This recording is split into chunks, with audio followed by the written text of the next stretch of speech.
तो मुलगा आपल्या स्टेटसचा नाहीये हे तुला आता कळतंय. तेव्हा तुला किती समजवायचा प्रयत्न केला, पण नाही. तुझ्या डोक्यात त्याच्या प्रेमाचं भूत होतं. अगं धड बोलत नव्हतीस माझ्याशी आणि बाबांची, आणि आता दारात पैसे मागायला आलीयस. लाज नाही वाटत तुला? माझ्या स्टेटसला हा मुलगा जावई म्हणून शोभत नाही. इथून पुढे घरात यायचं नाही. तुझं तू बघत बस. तुझ्या इच्छेने तू मुलगा निवडलास ना, मग आता तुझा संसार कसा चालवायचा ही जबाबदारी तुझी आहे, ही आमची नाही. आणि हा हे बघ, इथून पुढे यायच्या आधी मला एक फोन करायचा. हा माणूस माझ्या दारात मला नकोय. नाही शोभत माझ्या स्टेटसला, कळतंय तुला? आत्ता सुद्धा किती एम्बॅरसिंग झालं जेव्हा तू घेऊन आलीस त्याला. आत्ताच्या आत्ता चालती हो.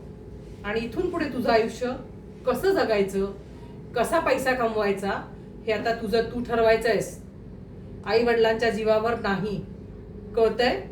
चालती हो माझ्या घरातून. आणि ह्याला घेऊन यायचं नाही पुढे.